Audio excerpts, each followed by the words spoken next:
দেখুন, এবারে আমাদের 2024-এ আমাদের যে আলু উৎপাদন হয়েছে তা হচ্ছে 58,84,000 মেট্রিক টন। গত 23-এ আমাদের আলু উৎপাদন ছিল 63.63 লক্ষ মেট্রিক টন।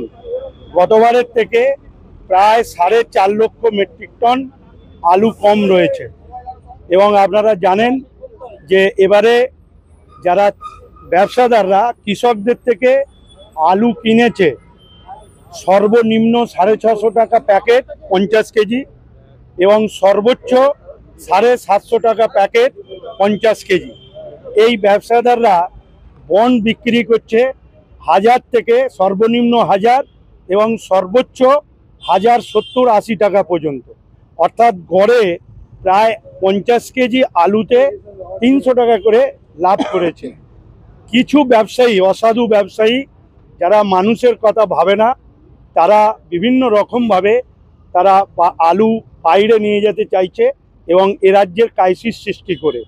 আমরা ইতিমধ্যেই আপনারা জানেন যে আমাদের সেপ্টেম্বর মাসের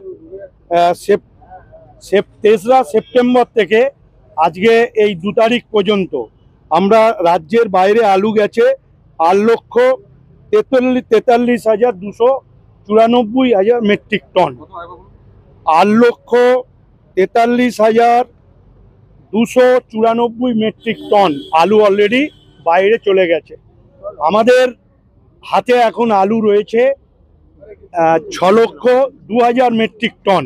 আমাদের রাজ্যে প্রতিদিন আলুর খরচ লাগে 18,000 মেট্রিক টন। এই 18,000 মেট্রিক টনের মধ্যে 5,000 মেট্রিক টন শুধু কলকাতায় লাগে। এবং ডিসেম্বর মাস যেহেতু কাঁচা শাকসবজি উৎপাদন বেশি হয়, তাই এই মাসটায় আমাদের সারা রাজ্যে আলু খরচ লাগে 15,000 মেট্রিক টন। আপনারা জানেন যে দানা ঝড় হওয়ার জন্য, বৃষ্টি হওয়ার জন্য আলু চাষ 15 দিন পিছিয়ে গেছে।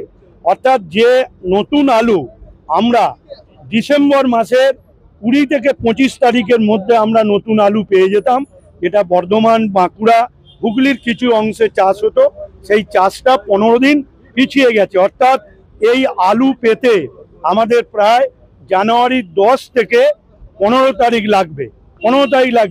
এবং উত্তরবঙ্গের যে আলুটি নতুন চাষ হয় সেটা 20শে ডিসেম্বর পাওয়া যায়, সেটা উত্তরবঙ্গের জন্যই খরচ হবে।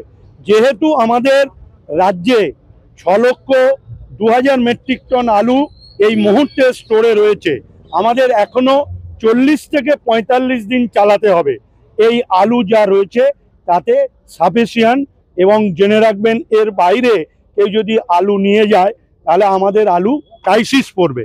সেজন্য আমাদের রাজ্যের মাননীয় মুখ্যমন্ত্রী, তিনি রাজ্যের কথা ভেবে, মানুষের কথা ভেবে তিনি বলেছেন যে আমাদের রাজ্যের চাহিদা মিটিয়ে যদি থাকে আমরা বাইরে পাঠাবার বা অন্যত্র পাঠাবার ব্যবস্থা করব। এবং জেনে রাখবেন, তিনি এও বলেছেন যে আলু উদ্বৃত্ত থাকলে আমাদের ICDS বা মিড ডে মিলের জন্য সরকার তা কিনে নেবে। কিন্তু দুর্ভাগ্য, একদিকে বিজেপির কেন্দ্রীয় সরকার, তারা রাজ্য সরকারকে সম্পূর্ণ অন্ধকারে রেখে মালদার মেহেদিপুর এবং দক্ষিণ দিনাজপুরের হিলি, চাংড়াবান্ধা এইসব জায়গা দিয়ে ব্যাপক আলু বাংলাদেশে তারা নিয়ে চলে গেছে। এটা আমরা মনে করছি যে বিজেপি একটা রাজনৈতিক চক্রান্ত করে রাজ্যকে হেনস্থা করবার চেষ্টা করছে। এবং ব্যবসায়ীরা তারা অধিক মুনাফা লাভের জন্য তারা বাইরে নিয়ে যাওয়ার তাগিদে তারা এখন বন্ধ ডাকছে, কর্মবিরতি করছে। এটা মনে করতে দিচ্ছে যে CPM এর আমলে তারা এইসব করত। আমরা স্থির বিশ্বাস যে আমাদের এই প্রগতিশীল আলু ব্যবসায়ী সমিতিতে CPM এর প্ররোচনায় পড়ে তারা সরকারকে না জানিয়ে হঠাৎ করে কর্মবিরতি তারা করছে। এবং এর আগেও আমরা বলেছিলাম যে আমাদের লিখিত দিন, সরকার আলোচনার জন্য প্রস্তুত রয়েছে সর্বদিক দিয়ে এবং সরকারের সদিচ্ছা রয়েছে, কিন্তু তারা কোনো কর্ণপাত করেনি। রাজ্যের মুখ্যমন্ত্রী সহ আমরা 4 বার প্রগতিশীল আলু ব্যবসায়ী সমিতিকে বলেছিলাম যে কলকাতার রেটটা যেন 30-এর নিচে থাকে, কিন্তু প্রতিবারই আশ্বাস দেয় তারা করতে পারে না। এবং আমরা বলেছিলাম হুগলি জেলা রতনপুর, ধনিয়াখালী, তারকেশ্বর, কুমরুল এবং মেমারি যে আলুগুলো কলকাতায় আসে, যারা আলু এখানে সাপ্লাই দেয় তাদের চালান যাতে 26 টাকা কেজি দরে থাকে, সেই চালান দিন।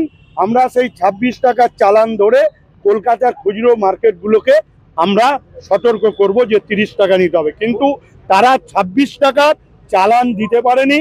এবং বারে বারে সরকারের যে আমাদের যেটা বলেছিলাম যে 30 টাকা কলকাতার নিচে রাখতে হবে, সেটা তারা রাখতে পারেনি।